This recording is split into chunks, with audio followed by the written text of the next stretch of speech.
നേരം പരപരാ വെളുത്തു വരുന്നു. ഔതച്ചേട്ടൻ വീടിന്റെ മുന്നിലെ വാതിൽ തുറന്ന് പതിയെ പുറത്തേക്കിറങ്ങി. വീടിന്റെ വടി കുത്തി പതുക്കെ മുറ്റത്തേക്ക് ഇറങ്ങുമ്പോൾ നേരിയ വെളിച്ചം മാത്രമാണുള്ളത്. കയ്യില് 80ാമത്തെ വയസ്സിന്റെ പിറന്നാളിന് മൂത്ത മകളിൽ ലിസമ്മ മേടിച്ചു കൊടുത്ത സമ്മാനമായ ഊന്നുവടിയുണ്ട്. ഇനി ഊന്നുവടിയില്ലാതെ തനിക്ക് ഒറ്റയ്ക്ക് നടക്കാൻ വയ്യ. പള്ളിയിലേക്ക് 1/2 കിലോമീറ്റർ മാത്രമാണുള്ളത്. പക്ഷെ അതിൻ്റെ ഇടയ്ക്ക് ഒരു ചെറിയ കയറ്റമുണ്ട്. നടന്ന് എത്തണമെങ്കിൽ ഒരു 3/4 മണിക്കൂർ മുമ്പെങ്കിലും വീട്ടിൽ നിന്ന് ഇറങ്ങണം. സമയം ഇപ്പോൾ ഏതാണ്ട് 6 മണി ആയിട്ടേ ഉള്ളൂ. 6:45 കുർബാനയ്ക്ക് ഇപ്പോഴിറങ്ങിയാലേ അവിടെ എത്തുകയുള്ളൂ. ഔതച്ചേട്ടൻ പതുക്കെ മുന്നോട്ട് നടന്നു. മക്കളെല്ലാം നല്ല ഉറക്കത്തിലാണ്. മക്കളും കൊച്ചുമക്കളും ഒക്കെ തലേന്ന് രാത്രി അവരുടെ ആഘോഷങ്ങളെല്ലാം കഴിഞ്ഞ് അവരുടെ ഉല്ലാസങ്ങളെല്ലാം കഴിഞ്ഞ് വൈകിയാണ് ഉറങ്ങാൻ കിടന്നിരിക്കുന്നത്. കാര്യം പറഞ്ഞാൽ വീട്ടില് 2-3 കാറ് കിടപ്പുണ്ട്. പക്ഷെ തന്നെ ഒന്ന് പള്ളിയിൽ കൊണ്ട് വിടാനായിട്ട് മക്കൾക്കോ കൊച്ചുമക്കൾക്കോ സമയമില്ല. തന്റെ പരാതിയൊക്കെ ഇനി ആരോട് പറയാൻ? പരിഭവങ്ങൾ ഉള്ളിൽ ഒതുക്കിക്കൊണ്ട് ഔതച്ചേട്ടൻ ആ കോൺക്രീറ്റ് വഴിയെ പതുക്കെ മുന്നോട്ട് നടന്നു. കുറച്ചു ദൂരം നടന്നാൽ ഇനി ടാറിംഗ് റോട്ടിലെത്താം. അവിടുന്ന് ഒരു കയറ്റം കയറി പിന്നെ കുറെ ദൂരം ലാഭിക്കാവുന്ന വിധത്തിൽ മെയിൻ റോഡിൽ നിന്ന് പള്ളിയിലേക്കുള്ള ഒരു എളുപ്പവഴിയുണ്ട്, ഒരു ഊടുവഴി, നടന്ന് മാത്രം പോകാൻ പറ്റുന്ന വഴി. അതിലൂടെ പോകാം. ഓരോ കാലടികളും മുന്നോട്ട് വെക്കുമ്പോൾ അതിനേക്കാളും വേഗതയിൽ ഔതച്ചേട്ടന്റെ മനസ്സിലേക്ക് ചില ചിന്തകൾ കടന്നു വന്നു. ധർമ്മസങ്കടങ്ങളുടെ ഭാരങ്ങൾ പേറുന്ന ചില ചിന്തകൾ. 2ാമത്തെ മകൻ ടോമിയുടെ മോൻ ലിയോയ്ക്ക് തന്നെ ഭയങ്കര ഇഷ്ടമായിരുന്നു. അവൻ വെല്ലിപ്പച്ചാന്ന് വിളിച്ചാൽ മുഴുവൻ വിളിക്കുകയില്ല. തൻ്റെ അടുത്തേ കിടക്കുന്നുണ്ടായിരുന്നുള്ളൂ. സെറാമോളുടെ സ്വഭാവത്തിലും ഒട്ടും മാറ്റമൊന്നുമില്ല. അവക്കും വെല്ലിപ്പച്ചനെ വലിയ കാര്യമായിരുന്നു. ലിയോമോന് ഇപ്പം ആ പഴയ സ്നേഹമൊന്നുമില്ല. അവന് അവന്റെ കൂട്ടുകാരും അവന്റെ പഠിത്തവും എല്ലാം കഴിഞ്ഞിട്ട് ഇപ്പം വെല്ലിപ്പച്ചനോടൊന്നും മിണ്ടാൻ പോലും നേരമില്ല. സത്യത്തില് തന്റെ ഭാര്യ മറിയാമ്മ മരിച്ചതിൽ പിന്നെ തന്നെ അല്പമെങ്കിലും സ്നേഹിച്ചിരുന്നത് തന്റെ ലിയോമോനാണ്, ടോമിച്ചന്റെ മൂത്ത മകൻ. പതിയെ ഔതച്ചേട്ടൻ തന്റെ കുഞ്ഞുനാളിനെ കുറിച്ച് ഓർത്തു. കർശനക്കാരനായ അപ്പൻ. ഓർമ്മ വെച്ച കാലം മുതൽ ചെയ്യുന്ന നിസാര തെറ്റിന് പോലും അമിതമായിട്ട് ശിക്ഷിക്കുന്ന അപ്പൻ. ആദ്യമൊക്കെ അമ്മ സപ്പോർട്ട് ചെയ്തിരുന്നെങ്കിലും പിന്നെ പതിയെ പതിയെ അമ്മയുടെയും ഭാവങ്ങൾ മാറി തുടങ്ങി. ഒരിറ്റ് ആശ്വാസവാക്ക് പോലും പിന്നെ പറയാതെയായി. ഇടയ്ക്ക് അമ്മയുടെ അടുത്തേക്ക് ഓടി ചെന്ന് കഴിഞ്ഞാൽ എന്തെങ്കിലും പണി പറഞ്ഞേപ്പിക്കും, അല്ലെങ്കിൽ പഠിച്ചോ എന്ന് ചോദിച്ച് ശാസിക്കും. അങ്ങനെ തന്നെ അകറ്റുന്നതായിട്ട് ഫീൽ ചെയ്തു. പിന്നെ തന്റെ ജീവിതത്തില് ഉറ്റ കുറെ സുഹൃത്തുക്കളുണ്ടായിരുന്നു. കുറെ നാള് അവരുടെ കൂടെ നടന്നു. പിന്നെ പതുക്കെ പതുക്കെ എല്ലാം വെറും പൊള്ളയാണ്, ഒരു കഥയില്ലാത്ത സൗഹൃദങ്ങളാണെന്ന് മനസ്സിലായി. പിന്നെ എങ്ങനെയെങ്കിലും 10 പൈസ ഉണ്ടാക്കണം, അതിനുവേണ്ടിയിട്ടുള്ള കുറെ നെട്ടോട്ടമായിരുന്നു. സത്യത്തിൽ എത്രയോ പേരെ താൻ സഹായിച്ചിട്ടുണ്ട്, പൈസ കൊടുത്തു പലതരത്തിലും. പക്ഷെ ആർക്കും തന്നോടൊരു കടപ്പാടോ ഒരു സ്നേഹം ഉണ്ടായിരുന്നില്ല. മറിയാമ്മയെ കല്യാണം കഴിച്ചപ്പോൾ താൻ ഒത്തിരി സന്തോഷിച്ചു. അവള് തന്നെ സ്നേഹിക്കും, അവളൊരു നല്ല പെണ്ണാണ്, എനിക്ക് വേണ്ട അംഗീകാരവും എനിക്ക് വേണ്ട പ്രോത്സാഹനവും എല്ലാം തന്ന് അവൾ എന്നോട് ചേർന്ന് നിൽക്കുമെന്ന് ഞാൻ കരുതി. പക്ഷേ ആദ്യത്തെ കുഞ്ഞ് ജനിച്ചപ്പോൾ അവളുടെ സ്നേഹമെല്ലാം മൊത്തം എന്നിൽ നിന്ന് ഇളക്കി എടുത്തുകൊണ്ട് പോയ പോലെ എനിക്ക് തോന്നി. പിന്നെ അവൾക്ക് എന്റെ കാര്യത്തിൽ ശ്രദ്ധിക്കാൻ നേരമില്ല. ഞാൻ ആഗ്രഹിക്കുന്ന പോലെ ഭക്ഷണം വെച്ചു തരാനോ എന്റെ കാര്യങ്ങൾ ശ്രദ്ധിക്കാനോ ഒന്നും അവൾക്ക് നേരമില്ല. അവളുടെ ശ്രദ്ധയും അവളുടെ സ്നേഹവും മുഴുവൻ പിന്നീടുണ്ടായ കുഞ്ഞുങ്ങളിലേക്ക് പോയി. ലിസമോൾക്ക് ശേഷം 2ാമത് എന്റെ ടോമിച്ചൻ ഉണ്ടായപ്പോൾ ഞാൻ ഒത്തിരി സന്തോഷിച്ചു. അവനെ ഞാൻ എന്റെ കൂടെ കെട്ടിപ്പിടിച്ച് കിടക്കുമായിരുന്നു. കുറച്ച് വർഷങ്ങൾ കഴിഞ്ഞപ്പോൾ അവനും തന്നിൽ നിന്ന് പോയി. അവന്റെ ചിന്തകളും കൂട്ടുകെട്ടും ഒക്കെ വേറൊരു ലോകത്തേക്കായിരുന്നു. വൈകി വീട്ടിൽ കയറി വരും. സന്ധ്യാപ്രാർത്ഥനയ്ക്ക് പോലും പലപ്പോഴും ഉണ്ടാകാറില്ല. ഈ മക്കൾക്കൊക്കെ വേണ്ടി ഏറെ കഷ്ടപ്പെട്ട് ഒത്തിരി അധ്വാനിച്ച് താൻ ഉണ്ടാക്കി കൊടുക്കാവുന്നതിന്റെ മാക്സിമം ഉണ്ടാക്കി കൊടുത്തു. ഈ നാട്ടിൽ 2 നില വീട് വെച്ചത് താനാണ്.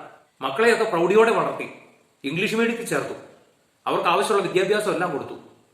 പക്ഷെ അവര് അവരുടേതായ ഒരു ലോകം സൃഷ്ടിച്ച് വിവാഹം എല്ലാം കഴിച്ച് അവര് കൂടെയാണെങ്കിൽ പോലും അവർ അവരുടേതായ ഒരു ലോകത്തിലേക്ക് പോയി. ഇന്ന് തന്നെ ഒന്ന് മൈൻഡ് ചെയ്യാൻ പോലും അവർക്ക് നേരമില്ല. അപ്പച്ചൻ തിന്നോ, അപ്പച്ചൻ കുടിച്ചോ, ഒന്നും ചോദിക്കുക. ആലോചന നീണ്ടു നീണ്ട് പള്ളിയുടെ പടി കടന്ന് ദേവാലയത്തിനുള്ളിലേക്ക് കിടക്കുമ്പോൾ അവതച്ചേട്ടൻ അൾത്താരയിൽ കിടക്കുന്ന ആ ക്രൂശിത രൂപത്തിലേക്ക് നോക്കി. എന്നും കാണുന്നത് ആ ക്രൂശിത രൂപം. പക്ഷേ ഇന്ന് ആ തിരുമുഖത്തേക്ക് നോക്കുമ്പോൾ തന്നോട് അവിടെ നിന്നെന്തോ പറയുന്നത് പോലത്തെ ഒരു തോന്നല്. എടാ ഔദേ, എടാ നിന്നെ സ്നേഹിച്ചതൊക്കെ ഞാനാ, നിന്നെ സ്നേഹിക്കുന്നത് ഞാനാ, പക്ഷെ നീ അത് തിരിച്ചറിഞ്ഞില്ലോടാ. ഔദ കണ്ടമിടറി നെഞ്ചു പുകഞ്ഞ് കർത്താവിലേക്കൊന്ന് നോക്കി. കർത്താവേ, എന്റെ അപ്പനിലൂടെ, എന്റെ അമ്മയിലൂടെ, എന്റെ ഭാര്യയിലൂടെ, എന്റെ സുഹൃത്തുക്കളിലൂടെ, ഞാൻ കണ്ടുമുട്ടിയ പല വ്യക്തികളിലൂടെയും, എന്റെ മക്കളിലൂടെ, എന്റെ കൊച്ചുമക്കളിലൂടെ ഒക്കെ നീ ആയിരുന്നല്ലോ എന്നെ സ്നേഹിച്ചത് കർത്താവേ. എന്നാൽ എന്റെ ഈ 81 വയസ്സുള്ള ഈ കാലം വരെയും നിന്നെ ഒന്ന് സ്നേഹിക്കാൻ, നീയാണ് എന്നെ സ്നേഹിച്ചതെന്ന് തിരിച്ചറിഞ്ഞ് നിന്നെ ഒന്ന് സ്നേഹിക്കാനായിട്ട് എനിക്ക് കഴിഞ്ഞില്ലല്ലോ ഈശോയെ. പ്രിയപ്പെട്ടവരെ, ഞാനിപ്പോൾ നിങ്ങളുടെ മുമ്പിൽ പങ്കുവെച്ചത് വെറും ഒരു കഥയല്ല. ഇതാണ് പ്രിയപ്പെട്ടവരെ പരമാർത്ഥ സത്യം. ഇതാണ് പരമാർത്ഥ സത്യം. ഇതാണ് ഞാൻ ഇന്നലെ പറഞ്ഞ ടോക്കിലെ ആ സയൻസിൽ പറഞ്ഞിരിക്കുന്ന ഒരു ജീവിത ചക്രം. ഒരു കുഞ്ഞ് ജനിച്ച് ഒരു നിശ്ചിത പ്രായം വരെയും അവന്റെ മാതാപിതാക്കളിലും അവന്റെ പ്രിയപ്പെട്ടവരിലും അവന്റെ കുടുംബാംഗങ്ങളിലും അവന്റെ വെല്ലുപ്പനും വെല്ലുമ്മയിലും അവന്റെ സഹോദരങ്ങളിലും പിന്നീട് അവന്റെ കൂട്ടുകാരിലും അവന്റെ അധ്യാപകരിലും അവന്റെ പിന്നീട് അവന്റെ ജീവിത പങ്കാളി ഭാര്യയിലും അവന്റെ മക്കളിലും അവന്റെ കൊച്ചുമക്കളിലും സ്നേഹത്തിന് വേണ്ടി ആശ്രയിക്കും. പക്ഷെ ഓരോ കാലഘട്ടത്തില് ദൈവം നമ്മളെ സ്നേഹിക്കാനായിട്ട് ഉപകരണമാക്കിയ വെറും ഉപകരണങ്ങൾ മാത്രമായിരുന്നു. ഈശോയുടെ സ്നേഹം തനിക്ക് പകർന്നു തരാനായിട്ട് ഈശോ ഉപകരണമാക്കിയ വെറും മനുഷ്യൻ മാത്രമായിരുന്നു എന്നുള്ള സത്യം, അത് നമ്മൾ തിരിച്ചറിയാതെ പോകുന്നിടത്താണ് നമ്മുടെ ജീവിതത്തിന്റെ ഏറ്റവും പരാജയം. നമ്മൾ ഇവിടുന്ന് ഒരു ദൂരെ ഒരു യാത്ര പോയിട്ട് പോകുന്ന വഴിക്ക് ട്രെയിനിൽ നിന്നും ഒക്കെ നമ്മൾ കുടിക്കാനായിട്ട് വെള്ളം മേടിക്കുന്ന കുപ്പി, അത് വെള്ളം തീർന്നു കഴിയുമ്പോൾ ആ കുപ്പികളെല്ലാം നമ്മൾ തിരിച്ചു നാട്ടിലേക്ക് കൊണ്ടുവരും. ഒരുവനെ സ്നേഹിക്കാൻ ദൈവം തന്റെ സ്നേഹം നിക്ഷേപിക്കുന്ന വ്യക്തികളാണ് നമ്മുടെ ചുറ്റുപാടും നമ്മൾ കണ്ടെത്തുന്ന നമ്മുടെ സ്നേഹിതരിൽ പലരും. അവരിൽ നിന്ന് ദൈവം തന്റെ സ്നേഹത്തിന്റെ പ്രവൃത്തിയെ ഒരു നിശ്ചിത സമയം കഴിയുമ്പോൾ പിൻവലിച്ചു കഴിയുമ്പോൾ അവൻ ഈ കാലിക്കുപ്പി പോലെ, അവൻ വെറും ശൂന്യനാണ്. അങ്ങനെ തന്റെ പ്രവൃത്തിയെ, ആ സ്നേഹത്തിന്റെ ആ ഒരു കുറഞ്ഞ നാള് നിന്നെ സ്നേഹിക്കാനായിട്ട് ദൈവം വെറും ഒരു ഉപകരണം മാത്രമാക്കിയ അവനിൽ നിന്ന് തന്റെ സ്നേഹത്തിന്റെ പ്രവൃത്തിയെ ദൈവം പിൻവലിച്ചതിന് ശേഷം അവൻ വെറും ഒരു ശൂന്യനാണ്, ഒരു കാലിക്കുപ്പിക്ക് തുല്യമാണ്. അവനിലേക്ക് അടുത്ത നിമിഷം സാത്താൻ എന്ത് ചെയ്യും? തന്റെ ദുഷ്ടതയെ നിറയ്ക്കും. മനസ്സിലായോ? അതിനുശേഷം അവൻ പിന്നെ നമ്മളോട് കാണിക്കുന്നത് തികഞ്ഞ ദുഷ്ടതയായിരിക്കും, തികഞ്ഞ ദ്രോഹമായിരിക്കും. അപ്പോൾ നമ്മൾ അമ്പരക്കും. ഞാൻ സ്നേഹിച്ച, എന്നെ സ്നേഹിച്ച ആ ഒരു മനുഷ്യന് എന്തുകൊണ്ടാണ് ഇന്ന് എന്നെ ദ്രോഹിക്കുന്നത്? ഇത്രയേ ഉള്ളൂ പ്രിയപ്പെട്ടവരെ, ഇത്രയേ ഉള്ളൂ അതിന്റെ രഹസ്യം. സ്നേഹം നമ്മളിൽ പലർക്കും വലിയ ഷോക്കാകാറുണ്ട്. യഥാർത്ഥ സ്നേഹിതനെ തിരിച്ചറിയാൻ പറ്റാതെ പോയതാണ് ആ ഷോക്കിന് കാരണം.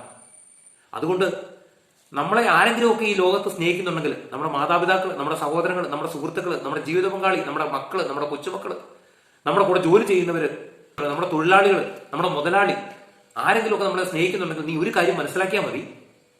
അവരെല്ലാവരും യേശു നിന്നെ സ്നേഹിക്കാൻ, യേശു എന്നെ സ്നേഹിക്കാനായിട്ട് തന്റെ സ്നേഹം കൊണ്ട് നിറച്ച് ഒരു കുറഞ്ഞ നാളുകളിലേക്ക് വെറും ഒരു ഉപകരണം മാത്രമാക്കിയ സ്നേഹത്തിന്റെ ഉപകരണങ്ങൾ മാത്രമായിരുന്നു അവർ. നമ്മൾ അതുകൊണ്ട് അവരെ ചുമക്കേണ്ടതില്ല. നമ്മൾ ചുമക്കേണ്ടത് കർത്താവിനെയാണ്. നമ്മൾ തിരിച്ച് സ്നേഹിക്കേണ്ടതും തിരിച്ച് നന്ദി പറയേണ്ടതും കർത്താവിനോടാണ്. ആ ഒരു ബോധ്യം നമുക്കില്ലാതെ പോയാൽ നമ്മുടെ ജീവിതം വെറും പരാജയമാണ് പ്രിയപ്പെട്ടവരെ. അതുകൊണ്ട് പ്രതിനിധി കാണിക്കരുതെന്നോ തിരിച്ച് സ്നേഹിക്കരുതെന്നോ ഒന്നുമല്ല. ഇന്ന് സ്നേഹിക്കുന്നവൻ നാളെ നിന്നെ ദ്രോഹിക്കുമ്പോൾ നിന്റെ ഹൃദയത്തിൽ ഉണ്ടാകുന്ന ഒരു സന്തുലിതാവസ്ഥ ഉണ്ടായിരിക്കണം, എന്നാ പറയണ്ടേ, ഒരു നിയന്ത്രിതമായ ഒരു മനസ്സ്. അപ്പോൾ നിനക്ക് അവനോട് തിരിച്ചൊരു ദേഷ്യവും ഒരു കോപം ഒന്നും തോന്നില്ല. നിനക്ക് അവനോട് പ്രത്യേകിച്ച് ഒരു പ്രതികാരവും തോന്നില്ല. കാരണം അന്നേരം നീ മനസ്സിലാക്കും, അവനെ കർത്താവ് എന്നെ സ്നേഹിക്കാനായിട്ട് കുറച്ചു കാലം തന്റെ ഉപകരണമാക്കി, യേശുവിന്റെ ഉപകരണമാക്കി. ഇന്ന് യേശു അവന് പകരം മറ്റൊരു വ്യക്തിയാണ് എന്നെ സ്നേഹിക്കാനായിട്ട് തിരഞ്ഞെടുത്തിരിക്കുന്നത്. ഇന്ന് അവൻ എന്നെ ദ്രോഹിക്കുന്നു. കാരണം അവന്റെ ഉള്ളിൽ സാത്താൻ തന്റെ ദുഷ്ടതയെ നിറച്ചിരിക്കുന്നു. എനിക്കൊരു പ്രശ്നവുമില്ല, എനിക്ക് അവനോട് ഒരു പരിഭവവും ഇല്ല. ഇതായിരിക്കണം പ്രിയപ്പെട്ടവരെ യഥാർത്ഥ ബോധ്യം. അതുകൊണ്ട് ഞാൻ നേരത്തെ പറഞ്ഞ പോലെ ട്രെയിൻ യാത്ര കഴിഞ്ഞ് തിരിച്ചു വരുമ്പോൾ ആ ദൂരയാത്രയിൽ 10 കുപ്പി വെള്ളം മേടിച്ചിട്ടുണ്ടെങ്കിൽ ആ 10 കുപ്പിയും നമ്മൾ ചുമന്ന് വീട്ടിൽ കൊണ്ടുവരാറുണ്ടോ? കൊണ്ടുവരാറില്ല. അത് നമ്മൾ വഴിയിൽ കളഞ്ഞിട്ടാണ് പോരുന്നത്. എന്ന് പറഞ്ഞതുപോലെ ദൈവം നിന്നെ സ്നേഹിക്കാനായിട്ട്, എന്നെ സ്നേഹിക്കാനായിട്ട് ഉപകരണമാക്കിയ വ്യക്തികളെ നമ്മൾ മരണത്തോളം ചുമന്നുകൊണ്ട് നടക്കേണ്ട കാര്യമില്ല. ഇന്നത്തെ സ്നേഹത്തിനപ്പുറം നാളത്തെ അവന്റെ പ്രതികാരം, അവന്റെ ദ്രോഹം, അവന്റെ ദുഷ്ടത അതും കയറി നിന്റെ ജീവിതം പാഴാക്കേണ്ടതില്ല. നിന്നെ സ്നേഹിക്കുന്നത്, നിന്നെ വഴി നടത്തുന്നത്, നിന്നെ സംരക്ഷിക്കുന്നത്, നിനക്ക് അനുഗ്രഹങ്ങൾ ചൊരിയുന്നത് എല്ലാം നിന്നെ സൃഷ്ടിച്ച ദൈവം മാത്രമാണ്. Praise the Lord, hallelujah. അതുകൊണ്ട് പ്രിയ സഹോദര, ഇന്ന് ഈ വീഡിയോ കണ്ട് ഇതിനെ സ്കിപ്പ് ചെയ്ത് പോകുമ്പോൾ നിന്റെ ഉള്ളിൽ ഈ ഒരു ആഴമായ ബോധ്യം നിറയണം. യോഹന്നാൻ ശ്ലീഹ എഴുതിയ ലേഖനത്തിന്റെ 3-ാം അധ്യായത്തിന്റെ 1 മുതലുള്ള വാക്യങ്ങളിൽ ഇങ്ങനെ പറയുന്നു: കണ്ടാലും എത്ര വലിയ സ്നേഹമാണ് അവിടുന്ന് നമ്മളോട് കാണിച്ചിരിക്കുന്നത്. നമ്മൾ ദൈവമക്കളെന്ന് വിളിക്കപ്പെടുന്നു. അങ്ങനെയാണ് താനും. പ്രിയ സഹോദരങ്ങളെ, ഈ വീഡിയോ കണ്ടുകൊണ്ടിരിക്കുന്ന എല്ലാ പ്രിയപ്പെട്ട മക്കളെയും ഈശോ സമൃദ്ധമായിട്ട് അനുഗ്രഹിക്കട്ടെ. തിരിച്ച് ഒരു സ്നേഹം കിട്ടുമെന്ന്, തിരിച്ചൊരു നന്മ കിട്ടുമെന്ന് പ്രതീക്ഷിക്കാതെ മുമ്പിൽ വരുന്ന എല്ലാവരെയും സ്നേഹിക്കുവാൻ നിന്നെ ഈശോ സമൃദ്ധമായിട്ട് അനുഗ്രഹിക്കട്ടെ. ആമേൻ.